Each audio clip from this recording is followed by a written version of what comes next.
14,000 years ago, the landscape that would become Norway existed only as a frozen memory beneath kilometers of ice. This wasn't the Norway we know today. No fjords, no mountains, no coastal communities. Instead, massive ice sheets, some exceeding 2 kilometers in thickness, pressed down upon the land with unimaginable weight, forcing the very crust of the earth downward into the mantle below. The coastline lay far offshore from its current position, submerged beneath seas that wouldn't retreat for millennia. Then the climate began to warm. As temperatures rose, the great ice sheets commenced their slow, grinding retreat northward. This wasn't a quick process. Ice doesn't melt overnight. But gradually, over thousands of years, the glaciers withdrew, revealing a landscape they had scarred and shaped during their long dominion. Deep valleys were carved, fjords were born as the sea flooded the U-shaped trenches the ice had excavated. The land, relieved of its crushing burden, began slowly rising, a process that continues to this day. This is the history of Norway. Around 11,000 BCE, the first humans appeared on this newly revealed frontier. They came from the south, following the edge of the retreating ice, just as they followed the great herds of reindeer that migrated into these fresh territories. These were hunter-gatherers, people who lived entirely from what they could kill, catch, or gather. They had no permanent homes, no agriculture, no domestic animals except dogs. Their world was harsh but abundant. These earliest Norwegians established themselves along the coast and beside major rivers. The sea teemed with life, fish in unimaginable numbers, seals basking on rocks, whales migrating along the shore. The rivers ran thick with salmon each spring, so plentiful that a man could practically scoop them from the water with his bare hands. In the forests that spread across the newly exposed land, elk, deer, and wild boar provided meat, hides, and bone for tools. The archaeological remains these people left behind tell us much about their lives. Stone tools, axes, knives, scrapers show us their technology. Bone harpoons and fish hooks reveal their hunting methods. Rock carvings, carefully pecked into stone surfaces, depict their prey: reindeer, elk, bears, whales, fish. These carvings weren't just art, they were likely part of hunting magic, attempts to ensure success through spiritual means. Seasonal camps have been found along the coast, places where families gathered during rich fishing runs or when seals hauled out on nearby rocks. Life was brutal by modern standards, infant mortality high, life expectancy low, existence precarious, but it was sustainable. These people had found a balance with their environment that would last for thousands of years. Coastal communities in particular developed sophisticated technologies. Complex fish traps, woven from willow and placed in tidal channels, could catch dozens of fish with minimal effort. Specialized harpoons, designed specifically for different prey, seals, porpoises, large fish, show us people who understood their prey intimately. They knew when the salmon would run, where the seals would breed, how to read the weather from cloud patterns and wind shifts. Around 4000 BCE, something fundamental began to change.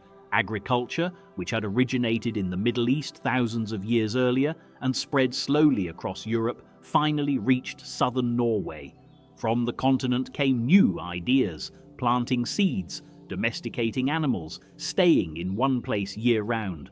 People began growing barley and wheat in small plots. They kept cattle, pigs, sheep, and goats.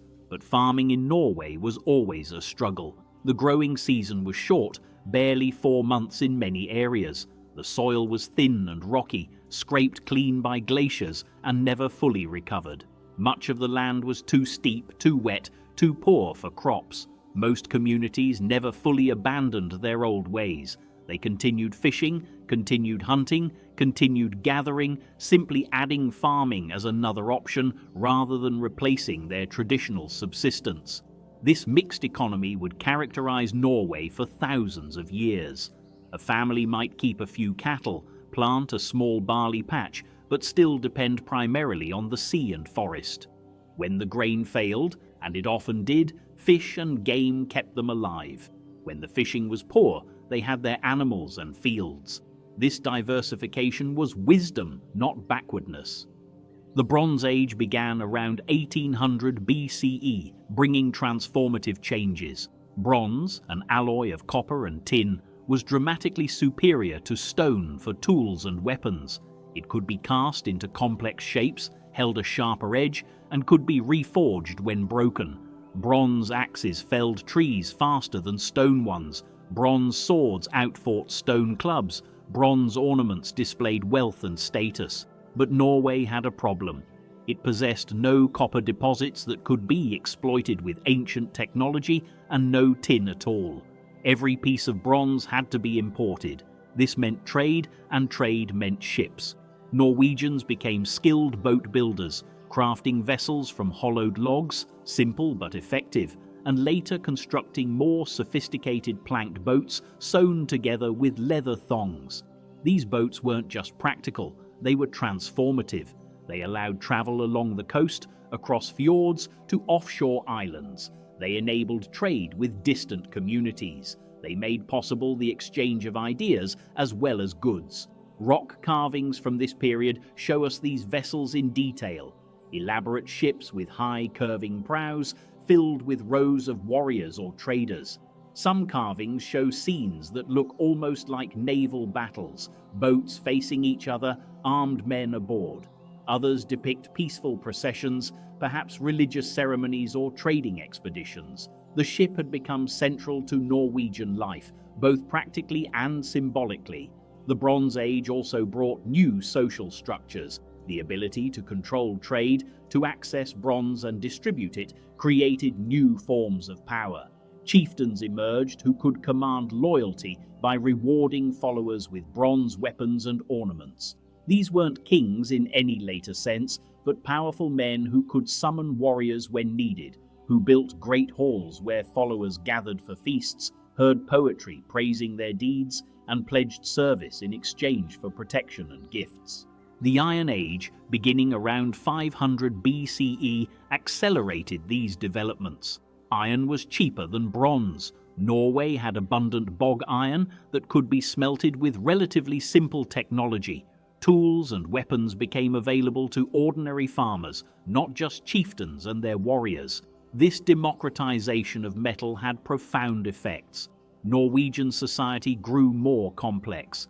Local chieftains controlled territories that might encompass a valley, a fjord system, or a coastal region. They commanded the loyalty of free farmers who owed them military service in exchange for protection and leadership. These weren't feudal relationships. The farmers remained free men who owned their land, but they created obligations and hierarchies.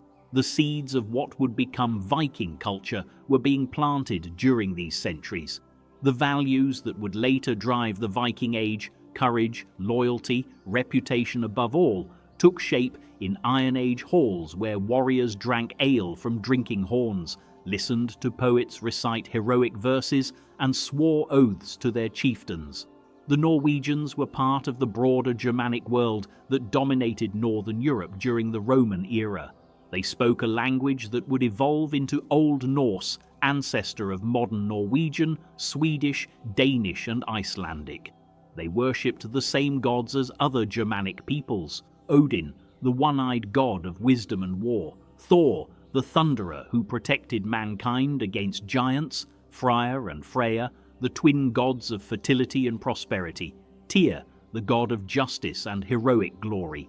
While Rome conquered Gaul and Britain, established provinces along the Rhine and Danube, and even briefly considered occupying Germany, Norway remained free. It was simply too remote, too poor, too difficult.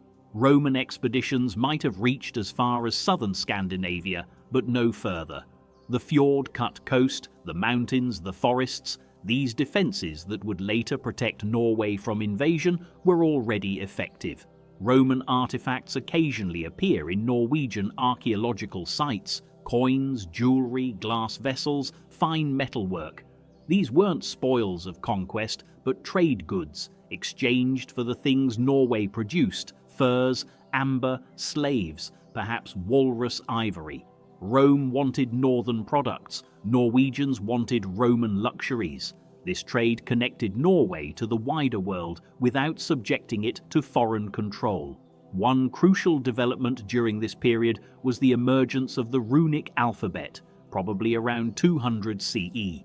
Runes were adapted from one of the Italian alphabets, perhaps by Germanic peoples who had encountered Roman writing. But runes weren't used like Roman writing. Norwegians didn't produce books, keep administrative records, or write extensive histories. Instead, they used runes sparingly, for magical inscriptions, for memorial stones commemorating the dead, for identifying ownership, occasionally for brief messages. This wasn't a literate society in the Roman sense, but it had something perhaps equally valuable, a rich oral culture. Poets called skalds memorized and performed elaborate verses recounting heroes' deeds, genealogies stretching back to the gods, and mythological tales explaining the world. These skalds were professionals, trained from youth in complex meters and kennings, the poetic metaphors that made Old Norse poetry so intricate. A good skald could compose verses on the spot, praising a chieftain's generosity or a warrior's courage in battle. This oral tradition would eventually, centuries later, be written down, producing the sagas, among the greatest literary achievements of medieval Europe. But in the Iron Age, it lived entirely in memory and performance, passed from master to apprentice, generation to generation. Norwegian society was stratified, but not rigidly hierarchical. At the top were the jarls, or chieftains, men who controlled land and commanded warriors, who presided over feasts and dispensed justice. Below them were free farmers, the carls, men who owned their land, had political rights at local assemblies called things, and could bear arms. These were the backbone of society, the men who did the work, fought the battles, and made the decisions that affected their communities. At the bottom were the thralls, slaves, usually prisoners of war or their descendants. A man captured in a raid might spend the rest of his life in bondage. Children born to thralls were themselves thralls. But slavery in Norway wasn't the chattel slavery of the American South. Thralls could own property, marry, and could be freed by their owners. Freed thralls and their children could become free farmers, even rise to prominence. There was mobility in this society that would be impossible in later feudal Europe. Everything changed with the development of the longship. Around 700 CE, Norwegian shipwrights perfected a design that would alter the course of history. The Viking longship wasn't invented overnight. It evolved over centuries from simpler boats, each generation of shipbuilders adding improvements learned from experience. But by the late 8th century, the design had reached maturity. The longship was a masterpiece of engineering. Sleek and narrow, it could cut through water with minimal resistance. Fast, much faster than contemporary European vessels, it could outrun almost anything on the sea. Shallow drafted, it drew so little water that it could navigate rivers barely a meter deep, penetrating far inland where no one expected attack from the sea. It could be sailed when wind favored, or rowed when wind failed, or when stealth was needed. It could be beached on any shore, its crew leaping out to attack before defenders could organize. This wasn't just a technological achievement, it was a strategic revolution. Suddenly, Norwegians could go anywhere. They could strike coastal targets without warning, plunder monasteries and towns, and disappear before anyone could respond. They could trade with distant lands, carrying furs and walrus ivory to markets in England and France. They could explore unknown waters, following currents and wind patterns across the North Atlantic.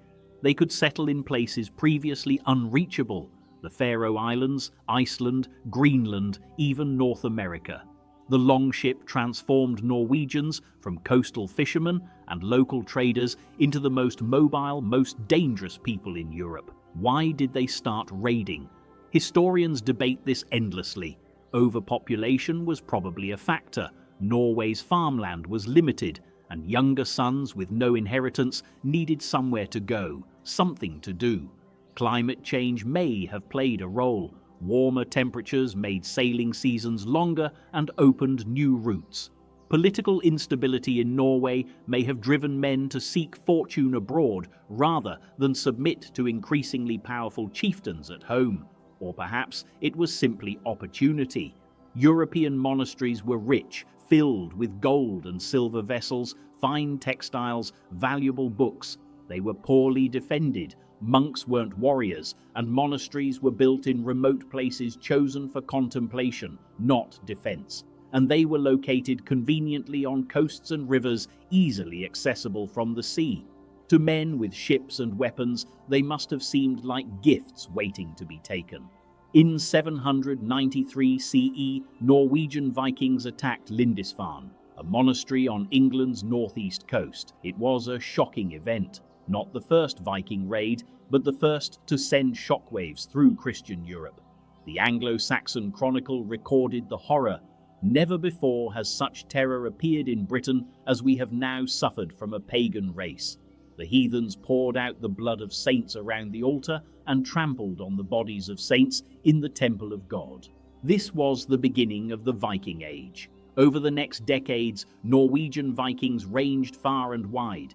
They raided along British and Irish coasts, establishing bases on strategic islands, Orkney, Shetland, the Hebrides, that gave them control of sea lanes. They sailed down the Atlantic coast of Europe, attacking France and Spain. Some even entered the Mediterranean, raiding Italy and North Africa. Wherever they went, they brought terror. But the Vikings weren't just raiders. They were also traders, explorers, and settlers. Norwegian Vikings colonized the Orkney and Shetland Islands, which would remain Norwegian for centuries. They settled the Faroe Islands, previously uninhabited, creating a new Norse society there.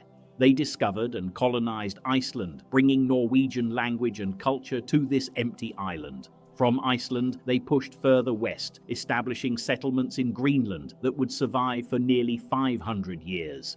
And around 1000 CE, they reached North America. Leif Erikson and his crew wintered at a place they called Vinland, probably somewhere in Newfoundland, or perhaps further south. They traded furs, walrus ivory, and slaves for silver, silk, and weapons.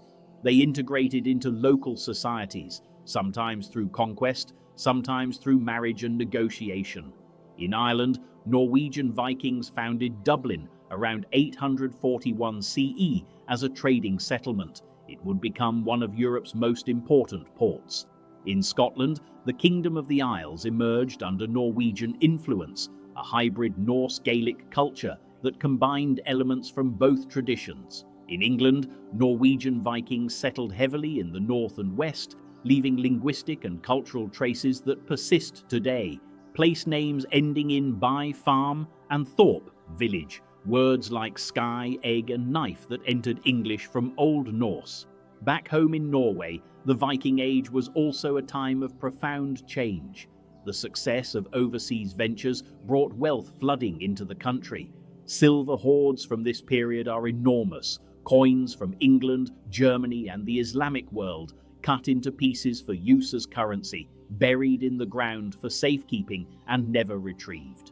These hoards show the profits of raiding and trading, the scale of wealth flowing into a previously poor country. This wealth allowed some chieftains to become more powerful than ever before. They could gather more warriors, build larger halls, dominate their neighbors. The old balance among petty kings began to shift. For most of the Viking Age, Norway wasn't a unified country. It was a patchwork of small kingdoms and chieftaincies, each controlling a valley, a fjord, a coastal region. These petty kings constantly warred with each other, raided each other's territories, formed temporary alliances that dissolved as quickly as they formed. The political map of Norway in the 9th century looked like a jigsaw puzzle, with pieces constantly shifting. But in the mid-9th century, one chieftain had a vision of something greater. Harald Fairhair was a king in southeastern Norway who decided to unite all of Norway under his rule. According to saga tradition, he was inspired by his love for a woman named Gyda, who refused to marry him until he was king of all Norway. "I wonder," she reportedly said, "that there is no king who will make all Norway his own, as Gorm did in Denmark or Erik in Sweden." Whether this romantic tale is true or not, and saga authors loved such stories, Harold embarked on a campaign of conquest that would last decades. Harold was ruthless and brilliant. He fought battle after battle, defeating rival kings one by one. He built alliances through marriage and diplomacy, binding powerful families to his cause. He rewarded loyal followers with lands taken from enemies, creating a class of warriors whose fortunes depended on his success. Slowly, relentlessly, he expanded his control northward and westward, bringing one district after another under his rule. The decisive moment came around 872 CE at the Battle of Hafrsfjord near modern Stavanger. A coalition of rival kings gathered their fleets to make a final stand against Harold. The saga accounts describe a massive sea battle, dozens of ships on each side, warriors fighting from decks slippery with blood, arrows darkening the air. Harold's forces won decisively. After Hafrsfjord, organized resistance collapsed. Norway, for the first time, had a single king. But Harold's unification came at a cost. Many Norwegian chieftains refused to submit to his rule.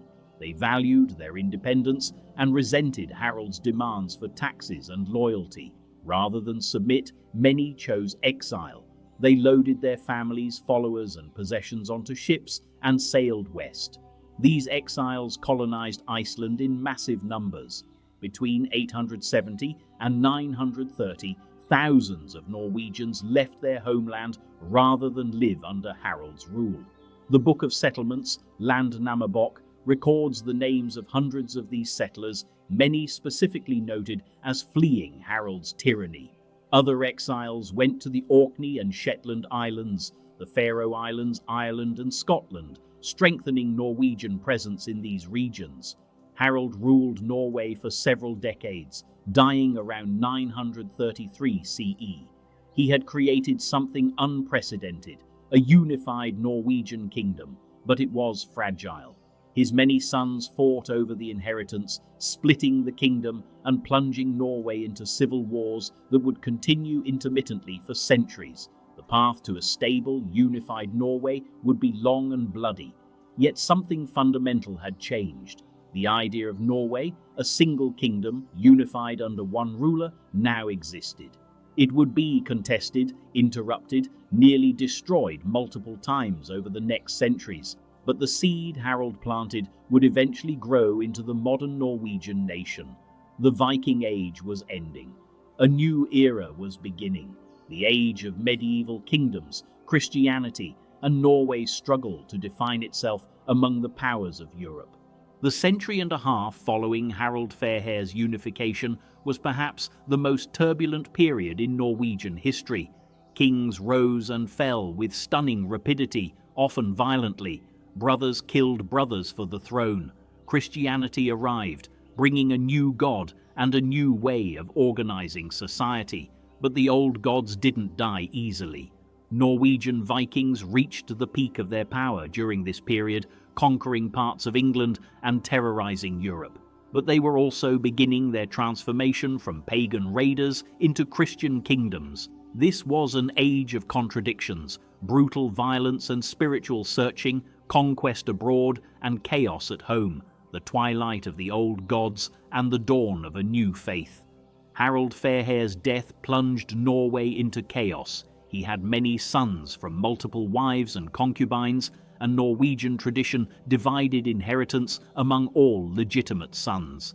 This meant civil war was almost inevitable. The kingdom Harold had spent decades uniting fractured as his sons fought for supremacy. Erik Bloodaxe, Harold's favourite son, tried to secure power by killing several of his brothers. His methods earned him his grim nickname and the hatred of many Norwegians. His brother Håkon, who had been raised at the English court, returned to challenge him around 935.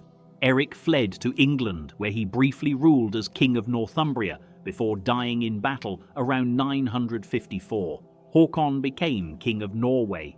Håkon the Good, as he became known, was Norway's first Christian king, though he had converted in England. He tried to introduce Christianity to Norway, but faced fierce resistance. The Norwegian jarls and farmers weren't interested in abandoning Odin and Thor for this foreign god. When Håkon tried to ban traditional sacrifices and force attendance at church, his subjects threatened rebellion. Pragmatically, Håkon backed down. Christianity would have to wait. Håkon ruled relatively well for nearly 20 years, but in 961 he was killed fighting the sons of Eric Bloodaxe, who had returned from exile to reclaim their father's throne. The cycle of violence continued.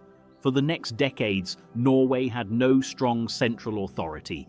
Regional jarls acted as independent rulers, and Danish kings occasionally claimed overlordship over parts of Norway. In 995, a remarkable figure seized the Norwegian throne. Olaf Tryggvason was everything a Viking was supposed to be: tall, strong, skilled in combat, a brilliant commander. He had spent years raiding in England and Ireland, accumulating wealth and warriors, but Olaf was also a Christian convert, and he had a mission: to make Norway Christian by persuasion if possible, by force if necessary. Olaf's methods were brutal. He travelled through Norway with a band of armed followers, demanding that people accept baptism. Those who refused faced torture, mutilation, or death. Pagan temples were burned, sacred groves cut down, idols destroyed. In the Trondheim region, when local leaders resisted, Olaf killed some, blinded others, and sent the rest into exile. He famously forced a powerful sorcerer into accepting baptism by threatening to burn him alive. But Olaf was also charismatic and politically savvy. He understood that Christianity wasn't just about faith, it was about power. A Christian king could claim divine authority. The church provided literate administrators who could help govern the kingdom. Christian marriage customs helped legitimize royal succession. Monasteries and churches became centers of learning and administration. Olaf saw that Christian kingdoms across Europe were becoming more powerful and organized, while pagan societies were being conquered and converted.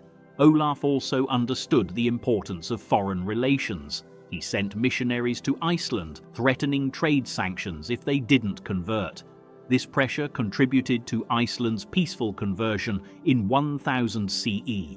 Olaf also converted many Norwegians in the Orkney Islands and attempted to spread Christianity to Greenland, but Olaf made powerful enemies.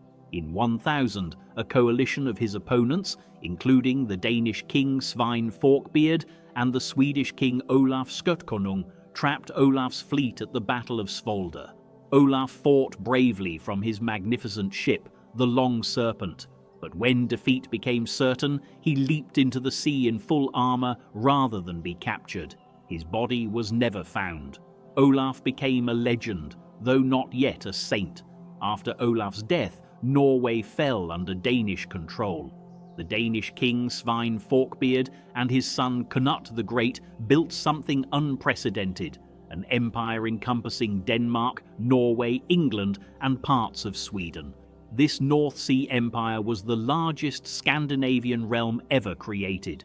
For Norway, this meant foreign rule, but not necessarily bad rule. Knut was an effective administrator and a devout Christian, despite his ruthless methods of gaining power. He installed Norwegian jarls as his representatives, maintaining stability. Trade flourished across his empire. English silver flowed into Scandinavia. Norwegian warriors served in Knut's army and enriched themselves in his service. Knut ruled England from 1016 to 1035, and during this period, the fusion of Anglo-Saxon and Scandinavian cultures accelerated. Knut himself married Emma of Normandy, the widow of the English king Ethelred. He patronized churches and monasteries. He made pilgrimages to Rome. He presented himself as a Christian king in the European tradition, not a Viking warlord. But Knut's empire was built on personal loyalty and military power, not institutional structures. When he died in 1035, it quickly fragmented. His sons fought over the inheritance. England eventually went to Edward the Confessor, an Anglo-Saxon. Denmark and Norway split. The North Sea Empire was over almost as soon as it began. The most important figure in this period was Olaf Haraldsson, later known as Saint Olaf. Olaf came to power in Norway in 1015 during Cnut's reign in England, claiming the Norwegian throne as Harald Fairhair's descendant. Like Olaf Tryggvason, he was a Christian zealot determined to convert Norway completely. But Olaf Haraldsson was even more ruthless than his predecessor. He travelled through Norway, forcing conversions at sword point. Those who clung to the old gods were tortured or killed. He destroyed pagan shrines and executed or exiled those who resisted. One famous incident involved him taking a chieftain's young son hostage and threatening to kill the boy unless the father converted and destroyed his pagan temple. But Olaf also built churches, imported priests, established bishoprics, and created the first real church organization in Norway. He brought in English and German clerics to staff these institutions. He issued laws based on Christian principles. He tried to centralize royal authority, reducing the power of local jarls and establishing the king as the supreme authority under God. Olaf's methods made him unpopular. By 1028, many Norwegian chieftains had had enough. When Cnut invaded Norway with a large fleet, these jarls welcomed him as a liberator. Olaf was forced to flee to Russia. In 1030, he returned with an army of Swedish allies and Norwegian loyalists, determined to reclaim his throne. On July 29, 1030, at Stiklestad in central Norway, Olaf's army met the forces of the Norwegian rebels. Outnumbered and exhausted from the march, Olaf's forces were defeated. Olaf himself died in the battle, struck down by multiple opponents. His death seemed to mark the end of his dynasty, but then something remarkable happened. Almost immediately, miracles were reported at Olaf's burial site. The blind saw, the lame walked, the sick were healed, or so people claimed. Within a year, Olaf's body was exhumed and found to be uncorrupted, a sign of sanctity. The Norwegian church declared him a saint. The tyrant became a martyr. Saint Olaf's cult was crucial to Norwegian development. He became Norway's patron saint and eternal king. His shrine at Nidaros, modern Trondheim, became Scandinavia's most important pilgrimage site, attracting thousands of pilgrims annually. The cult gave Norway a unifying symbol, a Christian identity, and international prestige. Olaf's sainthood also legitimized Christianity in Norway. If the old gods were so powerful, why did they let Olaf become a saint? Why did miracles happen at his tomb? Many who had resisted Christianity converted after Olaf's death, convinced by his sanctity. Within a generation, Norway was predominantly Christian, though pagan practices survived in remote areas for another century. Olaf's son Magnus returned from exile in Russia to rule Norway from 1035 to 1047. He was accepted partly because his father was now a saint. Legitimacy was becoming hereditary and Christian, not just based on military power. This was a fundamental shift toward medieval kingship. The Viking Age ended with one of its greatest warriors, Harald Hardrada, Hard Ruler.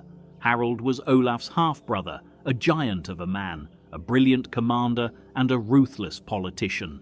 After Stiklestad, young Harald fled to Russia, then joined the Byzantine Emperor's elite Varangian Guard. He fought in the Mediterranean, in Sicily, in Bulgaria, in the Holy Land, and grew fabulously wealthy from plunder and imperial gifts.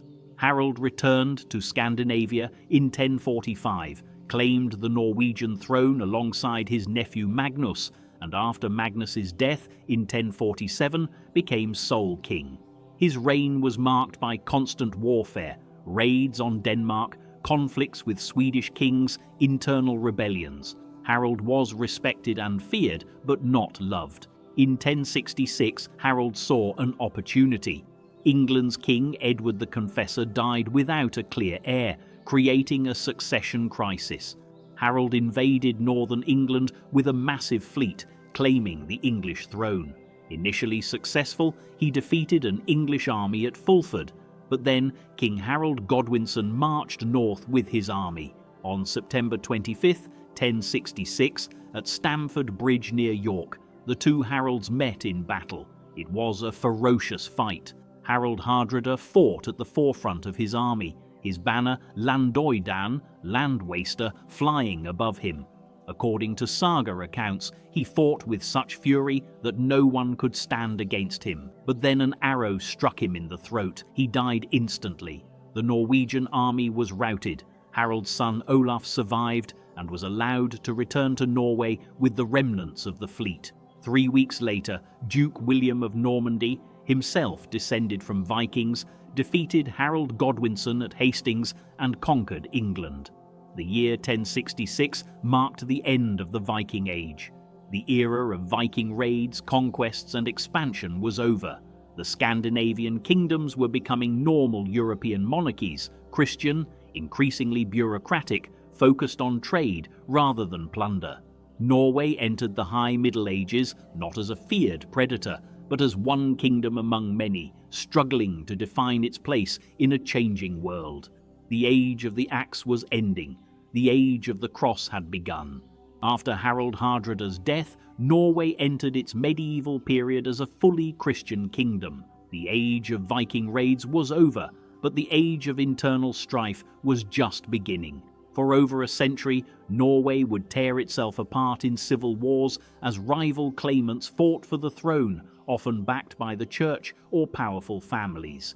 Yet paradoxically, this was also Norway's golden age. Oslo was founded, magnificent stave churches were built, trade flourished, and Norway expanded its territory to become a North Atlantic empire. This was an era of both greatness and tragedy, where Norway achieved its medieval peak before sliding into union with other kingdoms.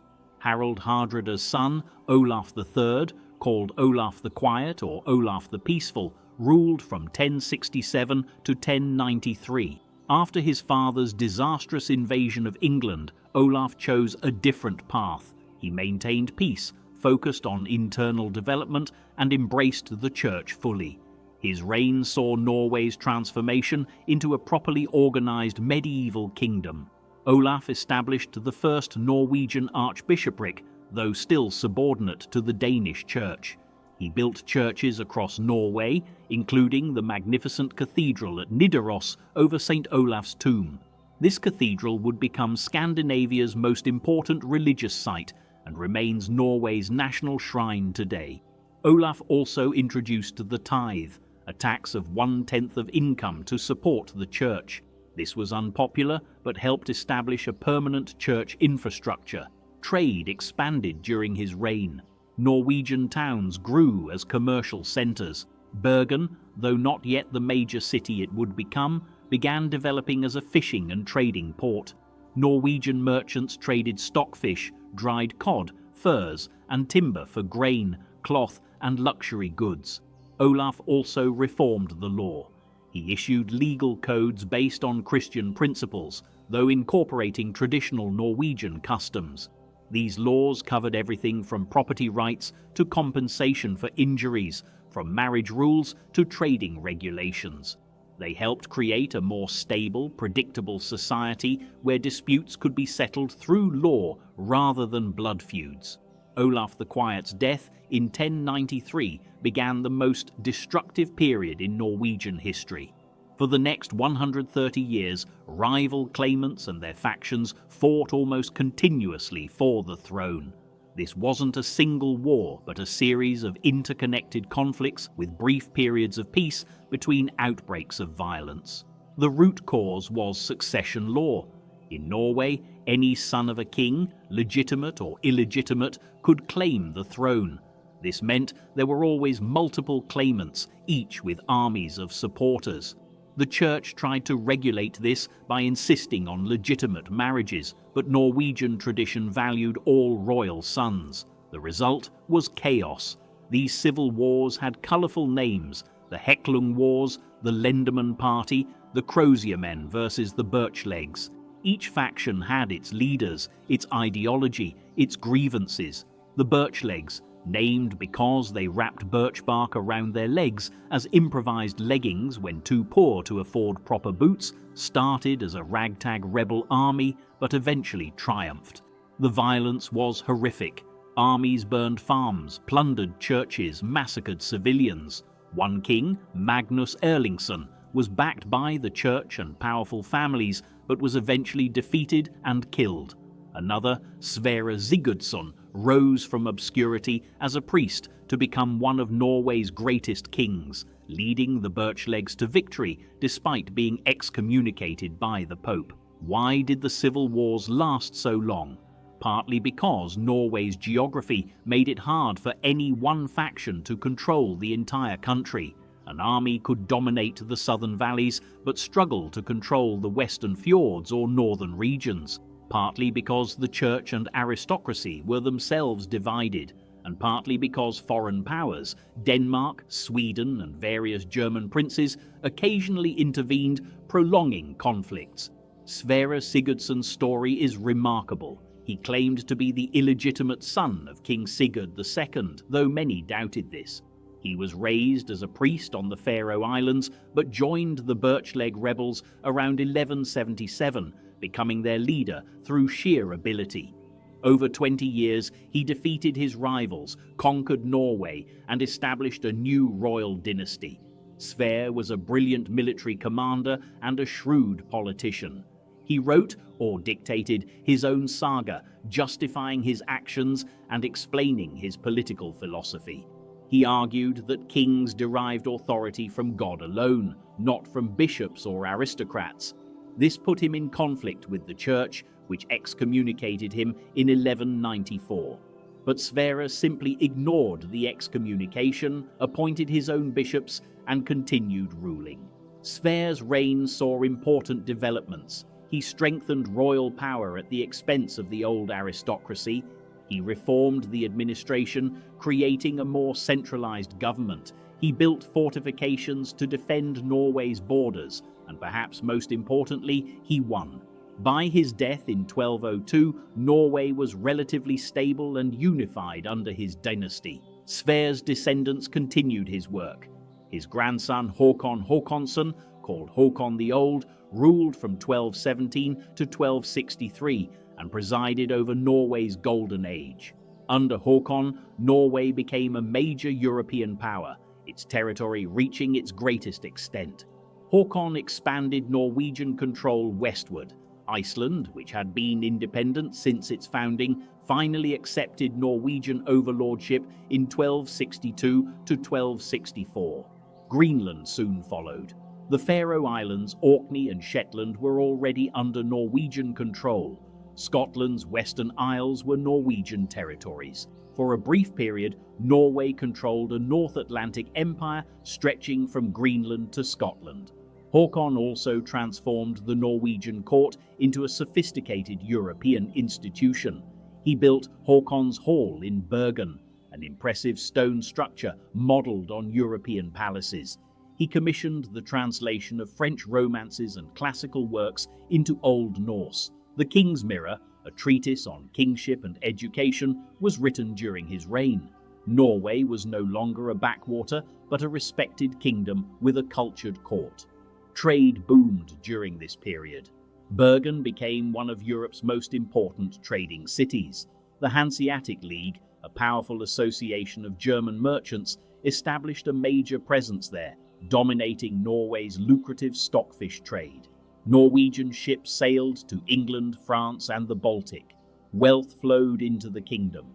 Håkon's son, Magnus VI, Magnus the Lawmender, continued these developments. He issued a comprehensive national law code in 1274 that replaced various regional laws with a single unified legal system.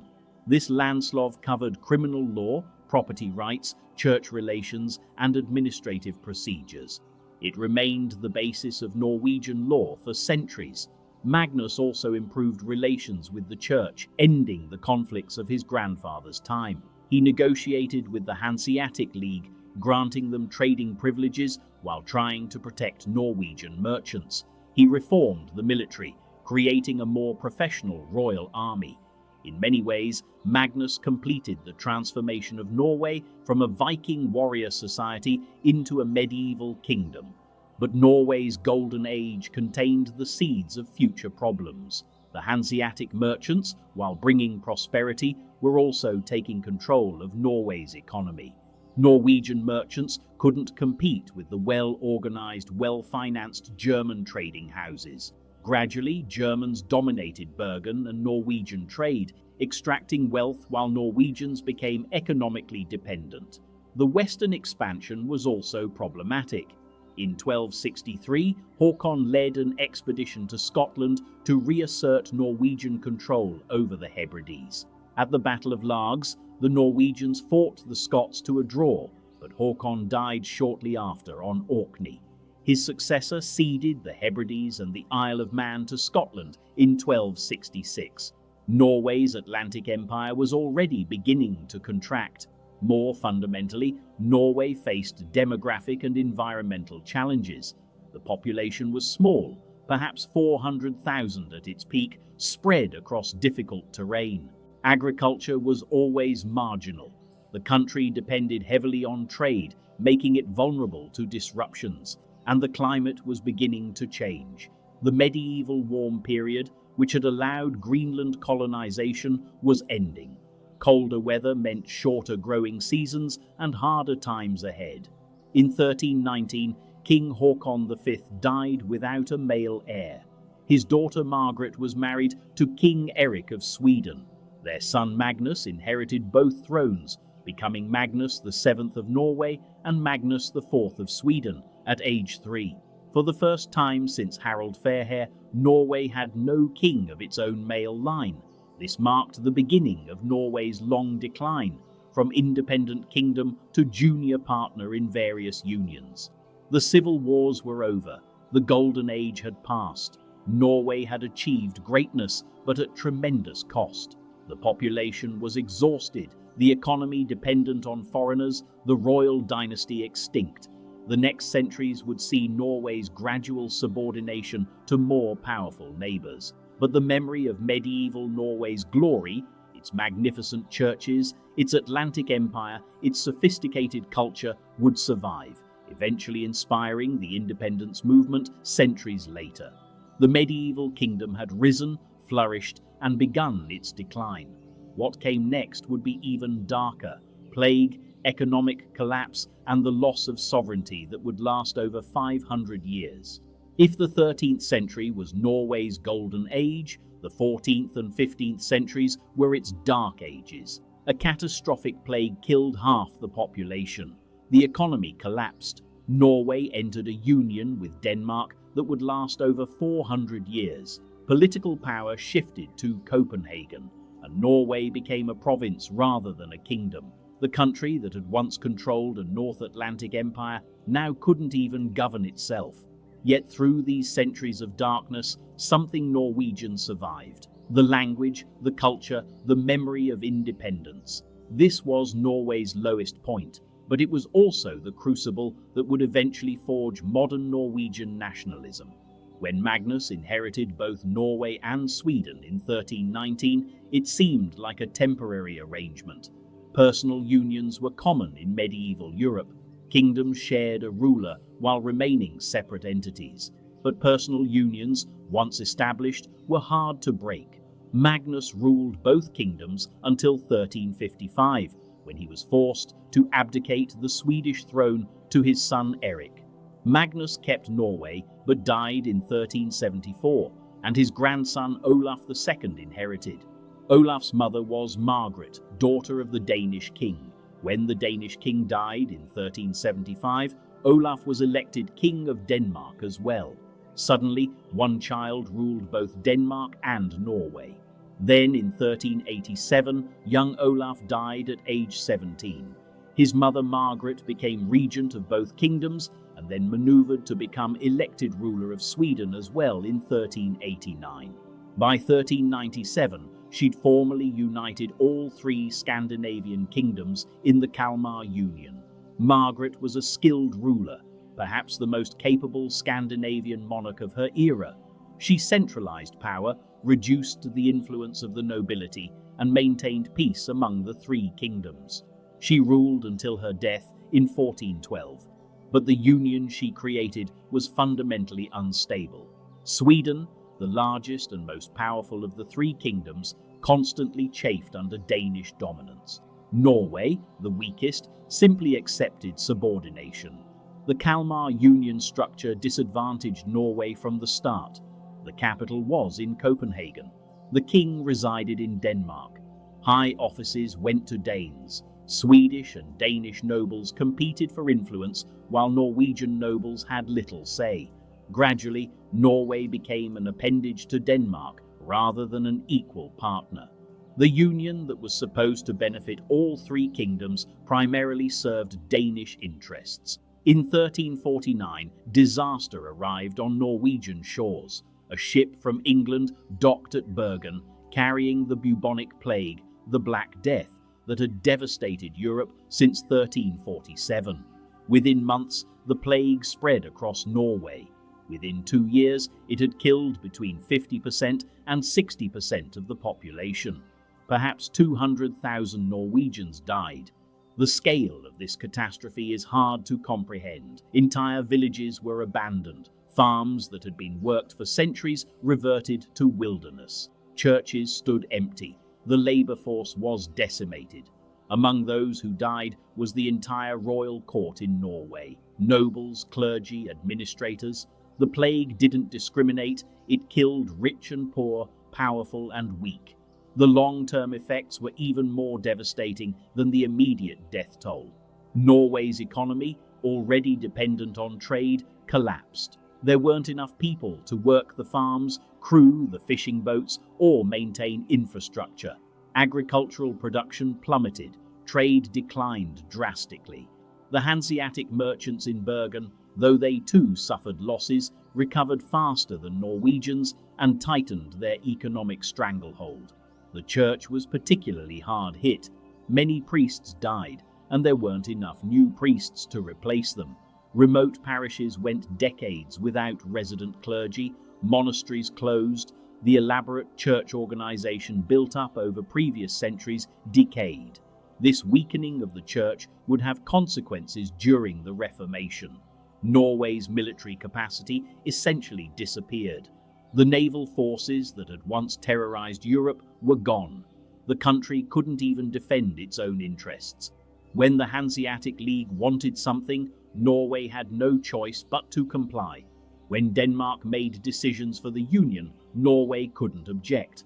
The plague returned in 1618 to 1619 and again in 1629, each time killing thousands more. By 1500, Norway's population was perhaps only 150,000, less than it had been in Viking times. For a country dependent on a small population scattered across difficult terrain, this demographic collapse was catastrophic. The Hanseatic League exploited Norway's weakness ruthlessly. The German merchants controlled Bergen completely, establishing a self-governing quarter called the Briggen. They elected their own leaders, maintained their own laws, and answered to Lübeck rather than the Norwegian or Danish crown. Norwegian merchants were systematically excluded from profitable trades. The Hanseatic monopoly on stockfish, dried cod, Norway's most valuable export, was particularly damaging. Norwegian fishermen had to sell to Hanseatic buyers at low prices. The Germans then sold the fish across Europe at much higher prices, keeping the profits. Norwegian attempts to break this monopoly failed repeatedly. The League had economic power, political influence in Copenhagen, and even military forces when needed. This economic subordination had cultural consequences. Bergen, once Norway's proudest city, became essentially a German town. Low German was spoken as much as Norwegian. German customs dominated. Many Norwegians learned to speak German to do business. The economic dependence reinforced the sense that Norway was backward, poor, and incapable of managing its own affairs. As Denmark tightened its control, Norwegian institutions withered. The Council of the Realm, which had advised kings and protected Norwegian interests, became ceremonial and then disappeared entirely. High church positions went to Danes. The last Norwegian Catholic archbishop left Norway in 1537 and never returned. The Norwegian legal system, codified by Magnus the Lawmender, was increasingly supplemented or replaced by Danish law. While Norwegian law nominally remained in force, in practice, Danish interpretations and Danish administrators applied it. Norway was becoming, in effect, a Danish province governed from Copenhagen. Even the name Norway became ambiguous. Official documents referred to the kingdoms of Denmark and Norway, but Norway's separate status was largely fiction. Real power resided in Copenhagen. When the king made decisions, he consulted Danish advisors, not Norwegian ones. Norwegian nobles who wanted influence had to go to the Danish court. In 1536, Christian III of Denmark introduced the Lutheran Reformation to his kingdoms. Unlike in Germany, where the Reformation emerged from genuine religious ferment, in Scandinavia it was imposed from above for political and economic reasons. The king saw an opportunity to seize Catholic Church property and break the power of the bishops. For Norway, the Reformation was catastrophic. Christian III abolished the Norwegian Council of the Realm entirely, declaring Norway a hereditary kingdom subordinate to Denmark rather than a separate realm. Norway officially ceased to exist as an independent kingdom. It was now a Danish province ruled directly from Copenhagen. The last Norwegian Catholic Archbishop, Olav Engelbrektsson, tried to resist. He rallied support in Norway for maintaining the old faith and Norwegian autonomy, but he had few allies and little military power. In 1537, facing inevitable defeat, he fled to the Netherlands, taking Norway's best church treasures with him. He died in exile in 1538, still dreaming of restoring Norwegian independence. The Lutheran Church replaced the Catholic one, but it was a Danish church, administered from Copenhagen, with liturgy in Danish. Priests were trained in Copenhagen. The Bible and religious texts were in Danish.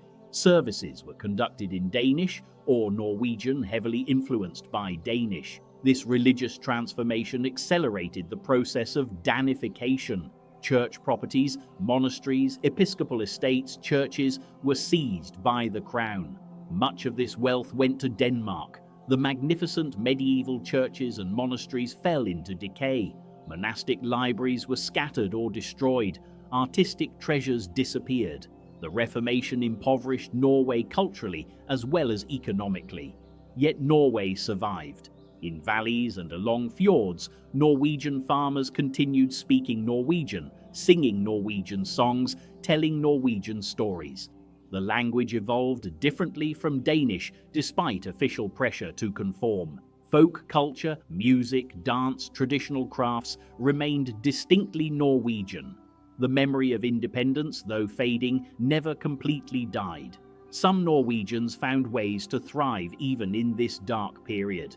Bergenhus Fortress remained an important military installation. Norwegian timber became increasingly valuable as European forests were depleted.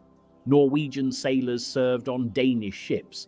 The small Norwegian elite managed to maintain some influence by marrying into Danish families or serving at the Copenhagen court. The Norwegian landscape itself resisted assimilation. The mountains and fjords that had always made Norway difficult to govern from outside continued to provide a degree of isolation and autonomy for local communities. Copenhagen could decree laws, but implementing them in remote Norwegian valleys was another matter. Local customs and traditions persisted despite official policies. By 1536, Norway had been reduced to its lowest point. From the proud independent kingdom of the Middle Ages, it had become a poor, depopulated Danish province. The population was perhaps a third of its medieval peak. The economy was dominated by foreigners. The language was under pressure. The very name Kingdom of Norway existed only as a legal fiction. Yet the story didn't end there. Norway had survived worse: the Ice Age, Viking civil wars, the Black Death. It would survive Danish rule too, and eventually, after centuries of darkness, Norway would begin its long climb back to independence. But that rebirth lay centuries in the future. For now, Norway endured. After 1536, Norway was governed as 4 provinces, stift, under Danish-appointed governors. All important decisions came from Copenhagen. The king was Danish, the court was Danish, the administration was Danish. Norwegian nobles who wanted advancement had to become Danish, speak Danish, adopt Danish customs, spend time in Copenhagen. Many did, and their families gradually became indistinguishable from Danish aristocrats. But for ordinary Norwegians, farmers, fishermen, craftsmen, life continued much as before. They spoke Norwegian dialects, followed local customs, and rarely encountered Danish authority directly except through the local sheriff or pastor. The Danish state was interested primarily in collecting taxes and maintaining order. As long as Norwegians paid their taxes and didn't rebel, Copenhagen left them largely alone. The economy slowly recovered from the Black Death's devastation. Population grew gradually, reaching perhaps 400,000 by 1665 and 900,000 by 1800. Fishing remained crucial, especially in the north. Bergen's stockfish trade continued, though still dominated by Hanseatic merchants until the 1760s. Timber became increasingly important as European demand grew.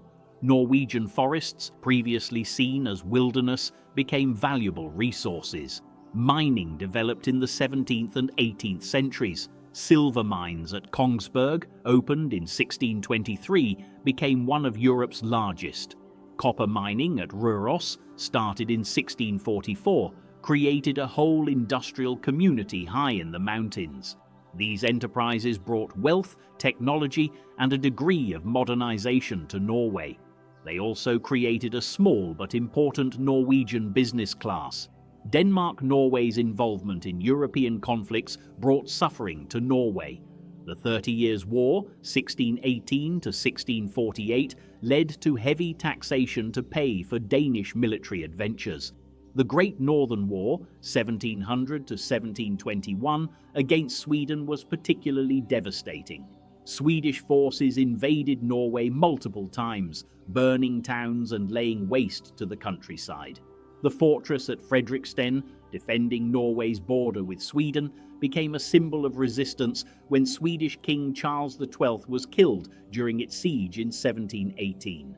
These wars drained Norway economically, but also fostered a sense of Norwegian identity. Norwegians weren't fighting for Copenhagen's imperial ambitions. They were defending their homes against Swedish invaders. Folk songs and stories from this period emphasized Norwegian courage and Swedish brutality, creating a narrative of Norwegian victimhood and resilience. The 18th century brought new hardships. Crop failures, especially in 1741 to 1742 and 1772 to 1773, caused widespread famine. Remote areas suffered terribly. The population, though growing overall, experienced periodic sharp declines. Disease outbreaks, particularly smallpox, killed thousands. Life expectancy was low, infant mortality high. For most Norwegians, existence remained precarious. Despite political subordination, the 18th century Enlightenment influenced Norway profoundly. Education expanded. The University of Copenhagen trained Norwegian priests and officials, exposing them to new ideas. Reading societies formed in Norwegian towns, discussing philosophy, science, and politics. Newspapers began publishing, first in Danish, but gradually incorporating Norwegian perspectives. The Danish-Norwegian state implemented reforms influenced by Enlightenment thinking. Legal reforms improved peasants' rights. Torture was abolished in 1771. The peasantry gained better protection against arbitrary landlord demands. The church introduced confirmation education, requiring all young people to learn reading. By 1800, Norway had one of Europe's highest literacy rates, particularly remarkable for such a poor, rural country. Economic thought was also changing. Mercantilism gradually gave way to freer trade ideas. In 1795, Denmark abolished the slave trade in its colonies, one of the first European powers to do so. While Norway had no colonies, Norwegian sailors and merchants were involved in Atlantic trade, including the triangular trade with enslaved Africans. The abolition affected Norwegian shipping interests, but also exposed Norwegians to broader humanitarian debates. Romanticism followed the Enlightenment, bringing new interest in folk culture, nature, and national identity. Some Norwegians began collecting folk tales, traditional music, and examples of distinctive Norwegian culture. This wasn't yet nationalism in the political sense, but it planted seeds. If Norway had its own language, culture, and traditions distinct from Denmark, why shouldn't it have its own political existence? By the late 18th century, a distinctly Norwegian elite was emerging, separate from the Danish aristocracy. Timber merchants in southeastern Norway grew wealthy, exporting to Britain and continental Europe. Ship owners in the west built fleets that sailed worldwide. Bergen merchants, finally free from Hanseatic domination after 1764, developed their own commercial networks. These Norwegian businessmen had interests that sometimes diverged from Copenhagen. They wanted policies favourable to Norwegian industry and commerce, not just Danish interests. They began sending petitions to Copenhagen, forming associations, articulating specifically Norwegian economic concerns. This was still loyal to the crown, but it was Norwegian voices speaking for Norwegian interests. The Norwegian-born priest and historian Gerhard Schøning, 1722 to 1780, wrote extensively about Norwegian history, emphasizing Norway's medieval glory and distinct identity. Another historian, Peter Fredrik Suhm, 1728 to 1798, though Danish, wrote sympathetically about Norway's past. These works reminded educated Norwegians that their country had once been independent and powerful. Norwegian students at Copenhagen University formed societies, published journals, debated ideas. Some began questioning why Norway should remain subordinate to Denmark. These were still minority views, considered radical or even treasonous, but they existed. The idea that Norway could and should be independent was no longer unthinkable. The French Revolution and Napoleonic Wars, 1792 to 1815, transformed Europe and ultimately freed Norway from Danish rule. Denmark-Norway tried remaining neutral, but was drawn into the conflict.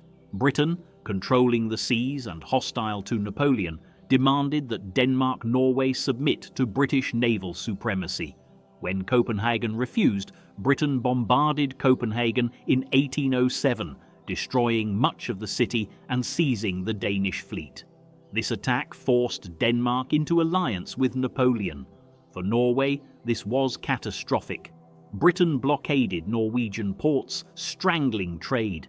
The economy collapsed. Grain imports stopped, causing severe famine in 1807 to 1808 and again in 1812 to 1814. Thousands died. Norway suffered terribly for Denmark's political decisions made in Copenhagen without Norwegian input. Norwegian resentment grew. Many Norwegians blamed Copenhagen for their suffering. If Norway had its own government, could it have made better choices? Some Norwegian leaders began thinking about independence, not from loyalty to Britain or Napoleon, but from recognition that Norwegian and Danish interests were fundamentally different. By 1813, Napoleon's empire was collapsing. His allies, including Denmark, faced defeat. The victorious powers began redrawing Europe's map. Denmark's punishment for supporting Napoleon was harsh. It would lose Norway. But to whom? Sweden, which had fought against Napoleon, demanded Norway as compensation for losing Finland to Russia in 1809. The great powers agreed. In January 1814, The Treaty of Kiel transferred Norway from Denmark to Sweden. Norway, its people, its territory, its resources, was handed from one king to another like property. Norwegians had no voice in this decision. They were informed, not consulted, that they now belonged to Sweden instead of Denmark. The treaty was supposed to solve the Norwegian question neatly, but it underestimated Norwegian sentiment. After 278 years of subordination to Denmark, after suffering through wars and blockades for Danish interests, Norwegians were in no mood to simply accept a new master. Something had changed during those long centuries of Danish rule. Norwegians had developed a sense of themselves as a people, distinct from both Danes and Swedes, with legitimate claims to self-governance. The Danish prince Christian Frederick, governor of Norway and heir to the Danish throne, saw an opportunity. Rather than accepting the treaty, he encouraged Norwegian leaders to resist Swedish takeover. He suggested Norway could become independent, with him as king. This was partly self-interest. He wanted a throne after Denmark lost Norway, but it was also genuine support for Norwegian autonomy. In April 1814, 112 representatives from across Norway gathered at Eidsvoll, north of Christiania, Oslo. These men, farmers, merchants, officials, priests, came together to write a constitution and declare Norwegian independence. This was revolutionary. Norway hadn't governed itself since the Middle Ages.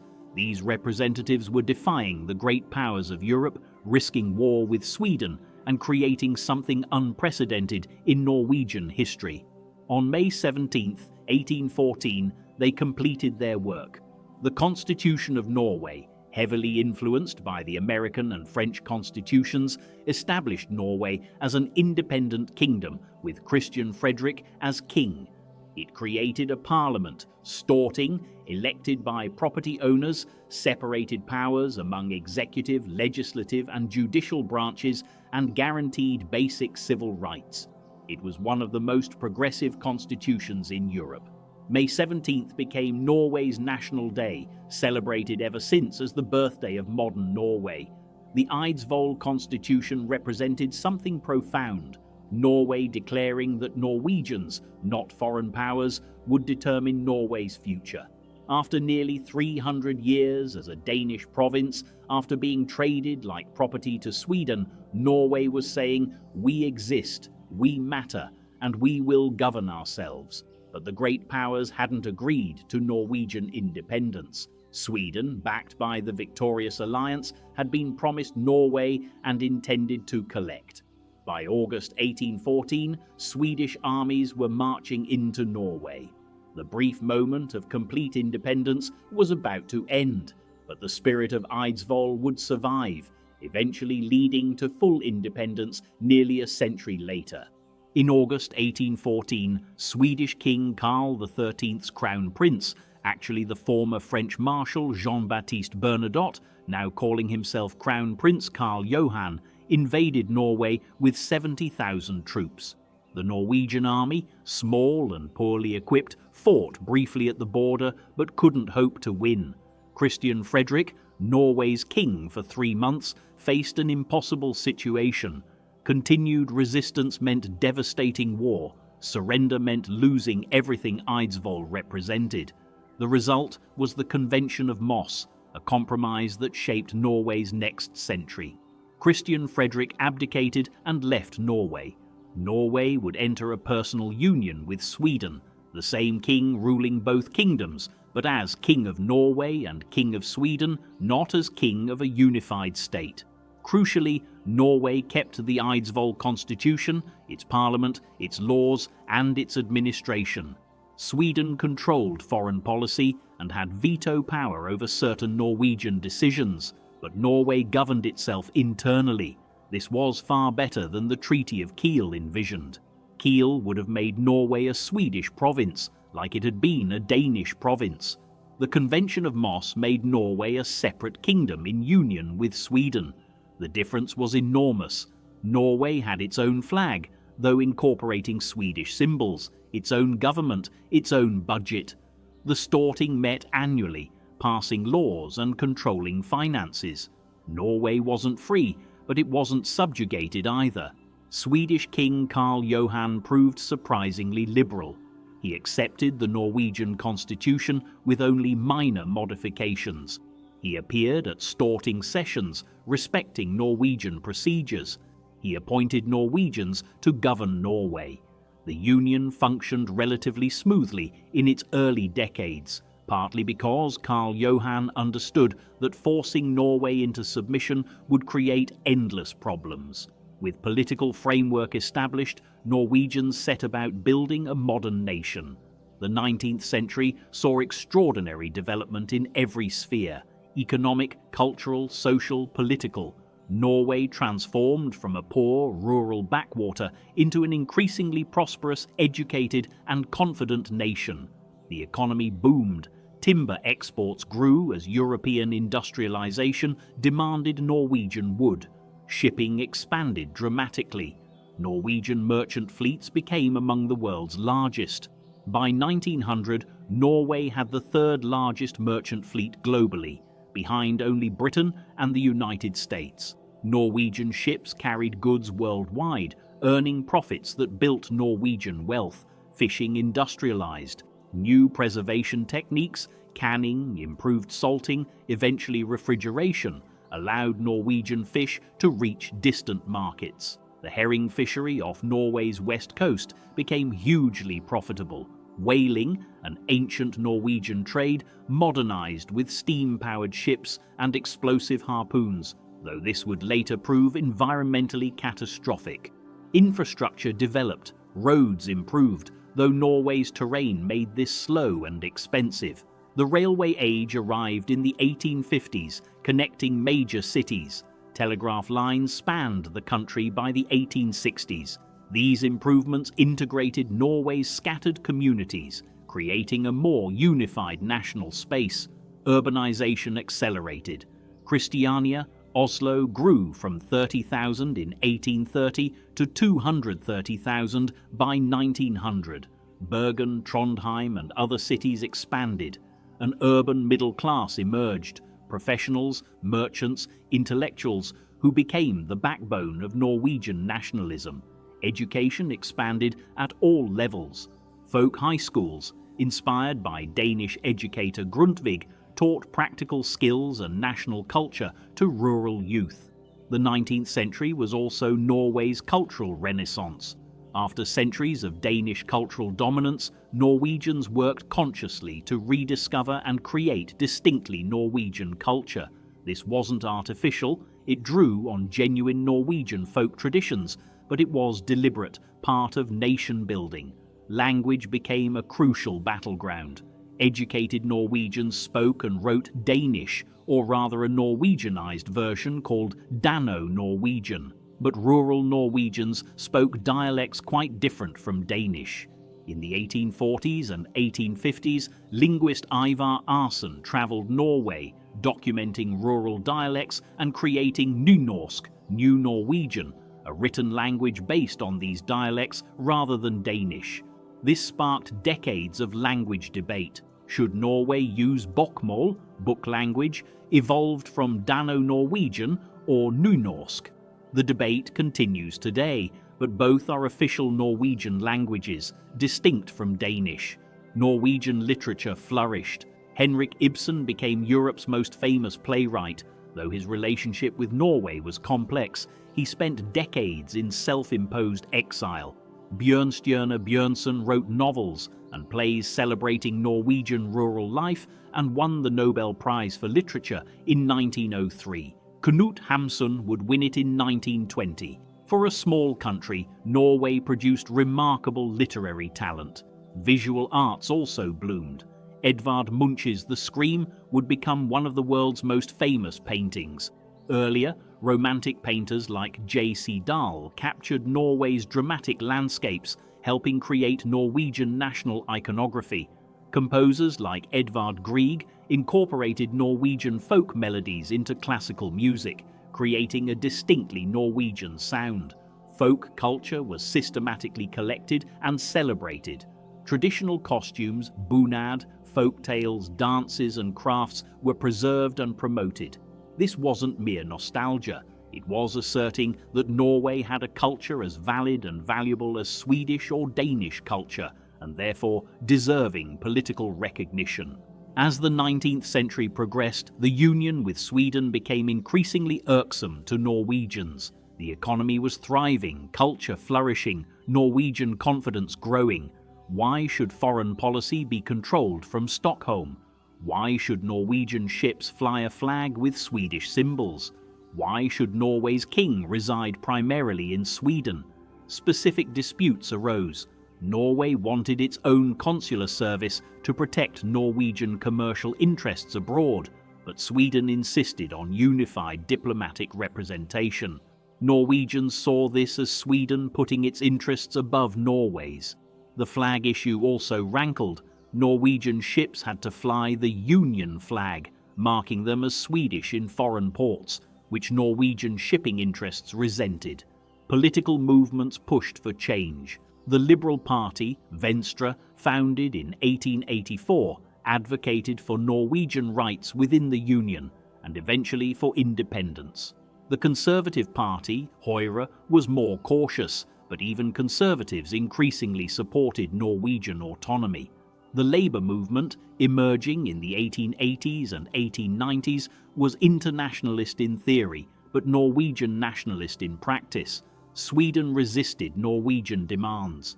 Swedish conservatives viewed the union as essential to Swedish power and prestige. Losing Norway would be humiliating. They also genuinely believed the union benefited both countries and feared Norwegian independence would destabilize Scandinavia. But Swedish opinion was divided. Many Swedish liberals sympathized with Norwegian aspirations.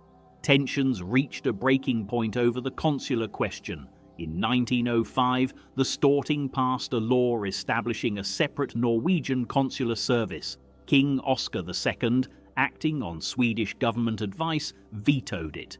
The Norwegian government resigned.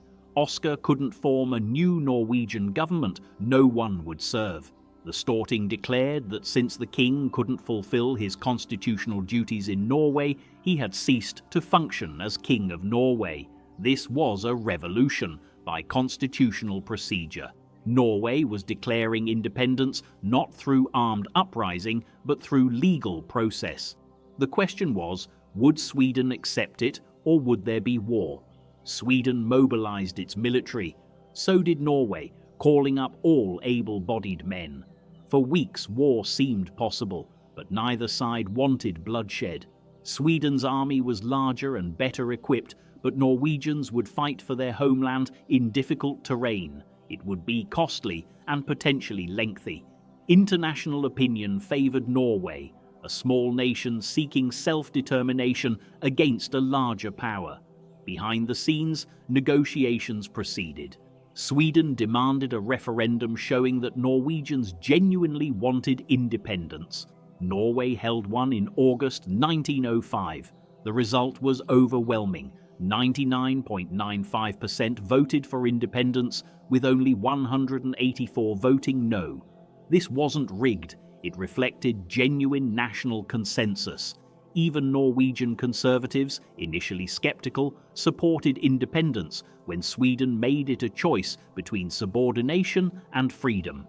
Sweden set other conditions. Norway must dismantle border fortifications, and the Union must be dissolved through proper procedure, not unilateral declaration. These were face-saving measures, allowing Sweden to accept the inevitable gracefully.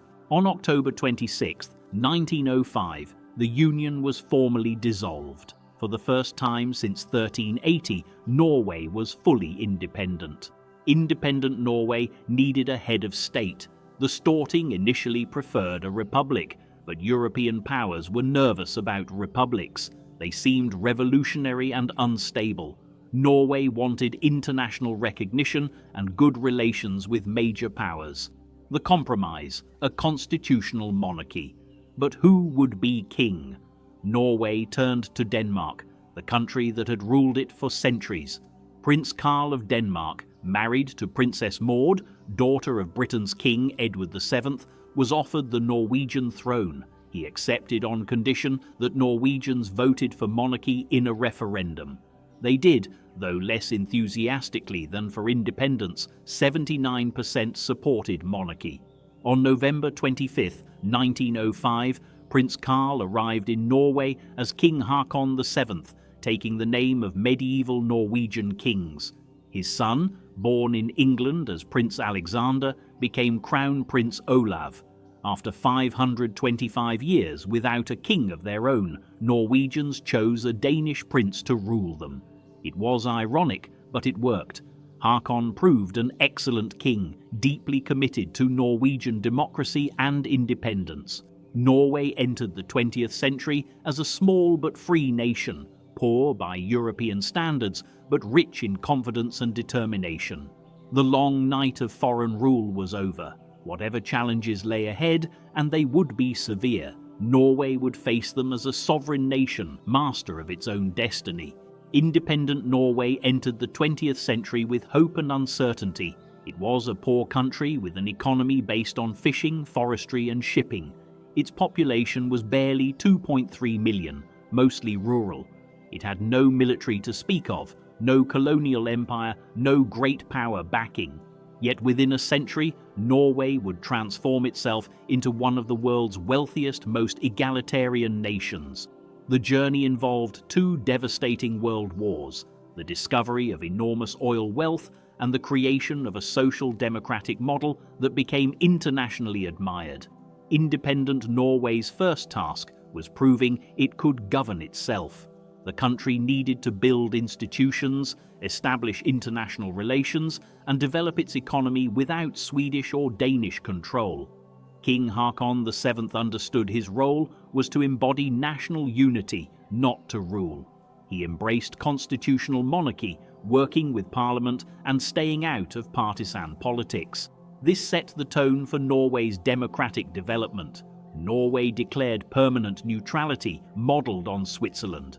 With no desire or capacity for military adventures and surrounded by more powerful neighbours, neutrality seemed the safest path. Norway joined international organisations, signed arbitration treaties, sought good relations with all powers.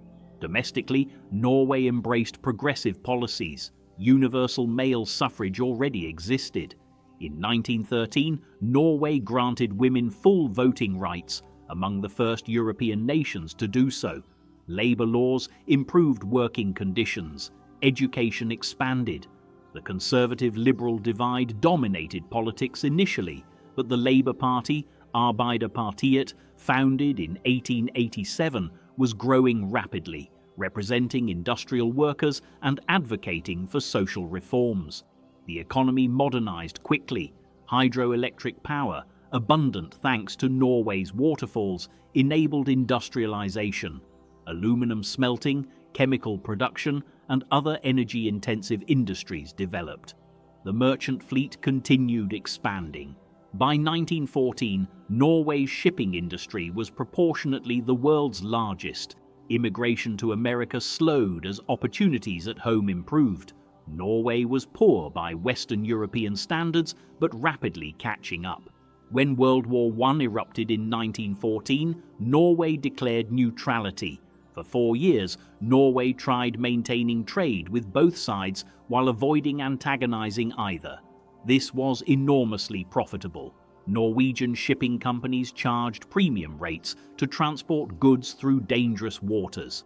Norwegian fish, timber and minerals fetched high prices from combatant nations desperate for supplies. But neutrality came with costs and moral compromises. Britain blockaded Germany, inspecting Norwegian ships and seizing contraband. Germany's unrestricted submarine warfare sank Norwegian vessels, killing Norwegian sailors. By war's end, half of Norway's merchant fleet was sunk, and over 2,000 Norwegian sailors died. Norway also faced food shortages and rationing as agricultural production couldn't meet demand and imports were disrupted. The war accelerated social change. Women entered the workforce in unprecedented numbers. the labor movement grew stronger, radicalized by wartime hardships. In 1918, influenced by the Russian Revolution, the Labour Party temporarily joined the Communist International, though it would break away by 1923 and adopt a more moderate social democratic position. The 1920s and 1930s saw Norway developing its distinctive social democratic model. The Labour Party, under leaders like Johan Nygaardsvold, advocated for active government intervention in the economy, strong welfare programs, and workers' rights, but within a democratic capitalist framework. This distinguished Norwegian social democracy from Soviet communism, which many working-class Norwegians initially found appealing. Norway suffered through the Great Depression but responded differently than many countries. Rather than austerity, Norway pursued counter-cyclical spending, public works projects and relief programs. The government supported struggling industries, built infrastructure, provided unemployment benefits. This Keynesian approach, before Keynes, was controversial but effective, helping Norway recover faster than many European neighbours. The Labour Party came to power in 1935 and would dominate Norwegian politics for decades. They implemented ambitious programs, workplace safety laws, unemployment insurance, old age pensions, health programs. The foundations of Norway's welfare state were laid in these pre-war years. Norway was creating a society that balanced capitalism's dynamism with social protections for the vulnerable. On April 9, 1940, Germany invaded Norway without warning. Nazi Germany needed Norwegian ports for its navy and wanted to secure iron ore shipments from Sweden through Norwegian territory. Despite desperate resistance, Norway fell within 2 months. King Haakon VII and the government fled, first to northern Norway, then to Britain, where they established a government in exile. The occupation was brutal. Vidkun Quisling, a Norwegian fascist politician, collaborated with the Nazis, establishing a puppet government. His name became synonymous with treason. Quisling entered multiple languages meaning traitor. Most Norwegians despised him. The occupation made resistance dangerous. The Nazis arrested opposition leaders, suppressed the free press, executed resistors. Yet resistance flourished. Norway developed one of Europe's most effective underground movements. Saboteurs destroyed heavy water plants at Vemork, hindering German atomic weapons research, immortalized in the film Heroes of Telemark. Intelligence networks provided crucial information to Allied forces. An underground press kept Norwegians informed. Teachers refused to teach Nazi propaganda, leading to arrests but maintaining Norwegian dignity. Norway's merchant fleet, mostly abroad when Germany invaded, joined the Allied cause.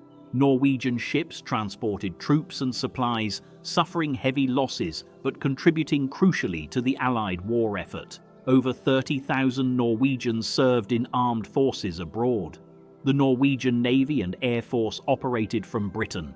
King Haakon became a symbol of resistance. Broadcasting from London, he encouraged Norwegians to resist and promised liberation. His refusal to legitimize the Quisling government or negotiate with Germany gave Norwegians a focal point for loyalty. When he returned in June 1945, almost exactly 5 years after leaving, he was greeted as a national hero. Norway emerged from World War II devastated. Northern Norway, where Germany's retreat included scorched earth tactics, was almost completely destroyed. The economy was shattered, infrastructure was wrecked. Yet Norway recovered remarkably fast, aided by Marshall Plan funds and its own determination. The Labour Party returned to power in 1945 and pursued an ambitious agenda. They nationalised key industries, railroads, telecommunications, some manufacturing. They expanded the welfare state dramatically. Universal healthcare, generous unemployment benefits, free education through university, child allowances, strong labour protections. High taxes on the wealthy funded these programs. This was democratic socialism in practice, not revolutionary but reformist, not anti-capitalist but redistributive. Private enterprise remained dominant, but within a framework of strong regulation, powerful unions, and generous social provisions. The result was a highly egalitarian society with minimal poverty, excellent public services, and strong social cohesion. Norway joined NATO in 1949, abandoning traditional neutrality. The Cold War made neutrality seem naive. Soviet proximity, Norway shares a border with Russia, made Western alignment necessary. But Norway refused to allow permanent foreign military bases or nuclear weapons on its soil, balancing alliance commitments with Soviet sensitivities. In 1969, Phillips Petroleum discovered the Ekofisk oil field in the North Sea. This discovery transformed Norway's destiny. Through the 1970s and 1980s, more fields were discovered. Norway had stumbled upon one of the world's largest oil and gas reserves, potentially worth trillions of dollars. Norway could have squandered this wealth like many oil-rich nations. Instead, it created a model of responsible resource management. The government maintained majority ownership of oil resources through Statoil, now Equinor. It imposed high taxes on oil companies. It required companies to transfer technology and employ Norwegians, building domestic expertise. Most importantly, in 1990, it established the Government Pension Fund Global, investing oil revenues abroad to avoid overheating the domestic economy and to save for future generations. By 2010, this fund was worth over $500 billion, one of the world's largest sovereign wealth funds. Oil transformed Norway from a relatively poor country into one of the world's wealthiest per capita. This wealth funded even more generous welfare programs, world-class infrastructure, and ambitious environmental and foreign aid programs. By the early 21st century, Norway consistently ranked at or near the top of global quality of life indices. Living standards were exceptionally high. Healthcare and education were excellent and universal. Income inequality was among the world's lowest. Gender equality was advanced. Norway pioneered quotas for women on corporate boards. Environmental protection was prioritized. Foreign aid reached 1% of GDP, far exceeding UN targets. Norway remained outside the European Union, voting against membership in referenda in 1972 and 1994. Norwegians valued their independence and feared EU regulations would threaten their welfare model and fishing rights. But Norway joined the European Economic Area, gaining access to EU markets while maintaining some autonomy. Challenges persisted. Immigration, particularly after EU expansion in 2004, sparked debates about identity and integration. The 2011 terrorist attack by right-wing extremist Anders Behring Breivik, killing 77 people, mostly young Labour Party members, shocked peaceful Norway and raised questions about radicalism and social cohesion. The country responded with remarkable dignity, reaffirming democratic values rather than surrendering to fear.